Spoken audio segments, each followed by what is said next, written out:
आकाशवाणी भोपाल से प्रस्तुत हैं प्रादेशिक समाचार।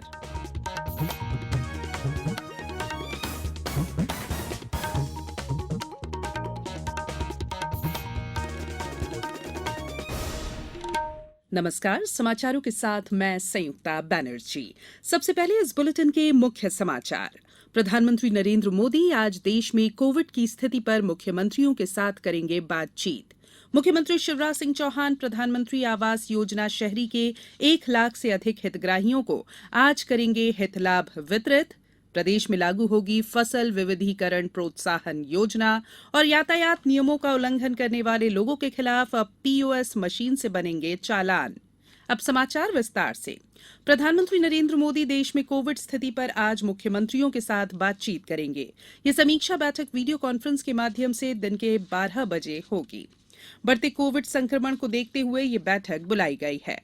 कुछ राज्यों और केंद्र शासित प्रदेशों में दैनिक संक्रमण दर में बढ़ोतरी हो रही है। देश में इस समय 15,636 संक्रमितों का उपचार चल रहा है। कल भी 2,483 लोगों में संक्रमण की पुष्टि हुई। इस साल जनवरी में हुई पिछली समीक्षा बैठक में प्रधानमंत्री ने सभी स्तरों पर अत्यधिक सतर्कता और निगरानी रखने का निर्देश दिया था। प्रदेश में बीते 24 घंटों के दौरान कोरोना के 13 नए मामले सामने आए हैं, जबकि 8 मरीज कोरोना संक्रमण से मुक्त हुए हैं। नए मामलों में इंदौर में 8 और भोपाल, ग्वालियर, जबलपुर, झाबुआ और शिवपुरी में एक एक नए संक्रमित मिले हैं। अब राज्य में सक्रिय प्रकरणों की संख्या 75 है। इधर प्रदेश में कल 40,368 लोगों का टीकाकरण किया गया। इन्हें मिलाकर राज्य में अब तक वैक्सीन के 11,74,15,000 से अधिक डोज लगाए जा चुके हैं। मुख्यमंत्री शिवराज सिंह चौहान आज दोपहर 3 बजे कुशाभाऊ ठाकरे अंतर्राष्ट्रीय सम्मेलन केंद्र भोपाल में आयोजित एक कार्यक्रम में प्रधानमंत्री आवास योजना शहरी के 1 लाख से अधिक हितग्राहियों को 3,900 करोड़ रुपए से अधिक के हित लाभ वितरित करेंगे। मुख्यमंत्री 21,000 से अधिक हितग्राहियों को गृह प्रवेश करवाएंगे। इस दौरान 295 नगरीय निकायों के 30,000 नए हितग्राहियों के आवास का भूमि पूजन भी किया जाएगा। मुख्यमंत्री हितग्राहियों से संवाद भी करेंगे। प्रदेश में प्रधानमंत्री आवास योजना शहरी के अंतर्गत अभी तक पात्र हितग्राहियों को 9,25,000 आवास स्वीकृत किए गए हैं। इनमें से 4,37,000 आवास पूरे हो चुके हैं। राष्ट्रीय शिक्षा नीति पर 4 मई को उज्जैन में अंतर्राष्ट्रीय संगोष्ठी होगी, जिसमें केंद्रीय शिक्षा मंत्री धर्मेंद्र प्रधान मुख्य अतिथि होंगे। केंद्रीय मंत्री श्री प्रधान इस अवसर पर A+ नैक ग्रेड प्राप्त माधव विज्ञान महाविद्यालय उज्जैन में 20 करोड़ की लागत से बनने वाले सभागृह का भूमि पूजन भी करेंगे। अंतर्राष्ट्रीय संगोष्ठी में मध्य प्रदेश और अन्य राज्यों के विश्वविद्यालयों के कुलपति, शिक्षाविद, उद्योग जगत के विशेषज्ञ और अग्रणी कॉलेज के प्राचार्य भाग लेंगे। केंद्रीय श्रम और रोजगार मंत्रालय ने कहा है कि देश में बेरोजगारी दर में कमी आई है। मंत्रालय ने कहा कि आर्थिक सर्वेक्षण 2021-22 के अनुमानों से संकेत मिलता है कि 2018-19 की तुलना में 2019-20 के दौरान रोजगार में 4 करोड़ 45 लाख की वृद्धि हुई है। वहीं श्रम सर्वेक्षण आंकड़ों से ये भी पता चलता है कि वित्त वर्ष 2017-18 से 2019-20 के दौरान श्रम बल और कार्यबल में लगातार बढ़ोतरी हुई है। मंत्रालय ने कहा है कि इस अवधि में महिला श्रम बल और कार्यबल वृद्धि का अनुपात पुरुषों के अनुपात की तुलना में अधिक रहा है। ये समाचार आप आकाशवाणी भोपाल से सुन रहे हैं। हमारे समाचारों को अब आप कभी भी और कहीं भी अपनी सुविधा के अनुसार सुन सकते हैं। ये समाचार बुलेटिन YouTube, ट्विटर और फेसबुक पर AIR न्यूज भोपाल पेज पर सुने जा सकते हैं। इसके अलावा आप हमारी वेबसाइट newsonair.com पर या AIR न्यूज ऐप पर भी समाचार सुन सकते हैं। ब्रेक के बाद बुलेटिन में एक बार फिर आप सभी का स्वागत है।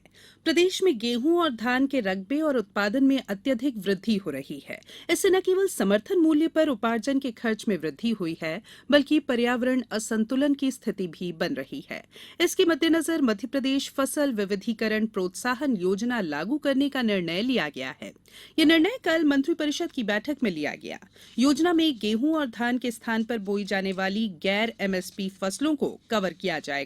इससे प्रदेश में रासायनिक उर्वरकों पर निर्भरता कम होगी और पर्यावरण संरक्षण, जैव विविधता और टिकाऊ खेती संभव होगी। साथ ही समर्थन मूल्य पर उपार्जन में कमी और दलहन तिलहन के आयात पर निर्भरता कम होगी। यातायात नियमों का उल्लंघन करने वाले लोगों के खिलाफ त्वरित कार्रवाई के लिए पुलिस विभाग अब पीओएस मशीन के जरिए चालान बनाने की कार्रवाई शुरू कर रहा है। इस संबंध में स्टेट बैंक के साथ कल एक समझौता हुआ है। पीओएस मशीन के उपयोग से debit card, credit card, RuPay, net banking जैसे माध्यमों से मौके पर ही चालान राशि का भुगतान लिया जा सकेगा। अतिरिक्त पुलिस महानिदेशक एससीआरबी चंचल शेखर ने बताया कि पीओएस मशीन के ई चालान को ई कोड से भी जोड़ा जाएगा।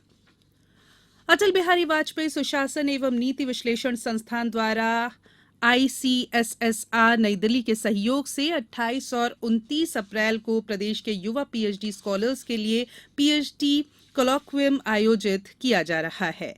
इसका उद्देश्य मध्य प्रदेश में युवा स्कॉलर्स के लिए एक मेंटरशिप प्लेटफॉर्म उपलब्ध कराना और पीएचडी शोध कार्य में मार्गदर्शन देना है। खरगोन शहर में सांप्रदायिक दंगों से हुई लोक और निजी संपत्ति के नुकसान के दावों के आकलन के लिए नियुक्त दावा अधिकरण दल कल यहां आ गया है। इस दल के अध्यक्ष और सेवानिवृत्त न्यायाधीश शिव कुमार मिश्रा और सेवानिवृत्त सचिव प्रभात पाराशर खरगोन पहुंचे। उन्होंने यहां कलेक्टर अनुग्रह पी और एसपी रोहित काशवानी से मुलाकात की। इसके पश्चात अधिकरण दल ने प्रभावित क्षेत्र का अवलोकन किया। मध्य क्षेत्र विद्युत वितरण कंपनी ने विदिशा वित्त में के अंतर्गत कॉलोनियों के बाह्य विद्युतीकरण में अनियमितता और लापरवाही बरतने के आरोप में तत्कालीन महाप्रबंधक सहित 10 कर्मचारियों को निलंबित कर दिया है। इसके अलावा एक कर्मचारी की सेवाएं समाप्त कर दी गई हैं। इसी तरह रायसेन वृत्त की कॉलोनियों के बाह्य विद्युतीकरण में अनियमितता और लापरवाही बरतने के आरोप में तत्कालीन उप महाप्रबंधक को भी तत्काल प्रभाव से निलंबित कर दिया गया है। मध्य क्षेत्र विद्युत वितरण कंपनी के प्रबंध संचालक गणेश शंकर मिश्रा ने सचेत किया है कि उपभोक्ता सेवा सर्वोपरि है और उपभोक्ताओं से धोखाधड़ी किसी भी स्तर पर बर्दाश्त नहीं की जाएगी।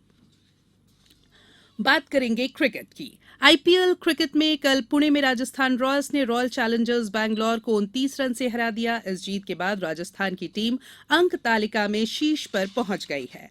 टूर्नामेंट में आज मुंबई के वानखेड़े स्टेडियम में गुजरात टाइटंस का मुकाबला सनराइजर्स हैदराबाद से होगा। मैच शाम 7:30 बजे से शुरू होगा। अब कुछ समाचार संक्षेप में। प्रदेश में कल तक 29,17,271 मीट्रिक टन गेहूं का उपार्जन किया गया है। इसके फलस्वरूप 3,47,597 किसानों को 1,098 करोड़ रुपए की राशि उनके खातों में ऑनलाइन जमा की गई। आगरमालवा जिले में अमृत सरोवर योजना के अंतर्गत 101 जल संरचनाओं का निर्माण कराया जा रहा है। कलेक्टर अवधेश शर्मा ने तालाब निर्माण कार्य को समय सीमा में पूर्ण कराने के निर्देश दिए हैं।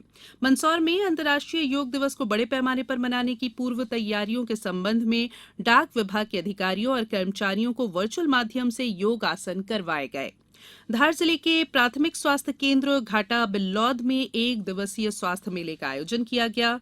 डिंडौरी में जिला स्तरीय किसान मेले में जैविक और प्राकृतिक तरीके से बीजों का अनुकरण और अंकुरण और रोपण कर नकद फसल के उत्पादन पर किसानों को प्रशिक्षित किया गया। निवाड़ी में कलेक्टर और पुलिस अधीक्षक की उपस्थिति में वृद्ध महिला चंदाबाई कुशवाहा को मकान का कब्जा दिलाया गया। पन्ना जिले में 12 से 14 आयु वर्ग के 30,179 बच्चों को वैक्सीन की पहली डोज और 1,416 बच्चों को दोनों डोज लगाई जा चुकी है। बैतूल जिले के मुल्ताई ब्लॉक के ग्राम कपासिया में खलिहान में आग लग जाने से गेहूं की फसल, थ्रेशर मशीन, भूसा और पीवीसी पाइप जल गए। अनूपपुर जिले के जैथरी तहसील के ग्राम गुवारी की शासकीय भूमि को अतिक्रमण से मुक्त कराया गया और खंडवा में पेट्रोल और अन्य ज्वलनशील पदार्थों के खुले विक्रय पर रोक लगा दी गई है। अंत में बुलेटिन के मुख्य समाचार एक बार फिर। प्रधानमंत्री नरेंद्र मोदी आज देश में कोविड की स्थिति पर मुख्यमंत्रियों के साथ करेंगे बातचीत। मुख्यमंत्री शिवराज सिंह चौहान प्रधानमंत्री आवास योजना शहरी के 1 लाख से अधिक हितग्राहियों को आज करेंगे हित लाभ वितरित।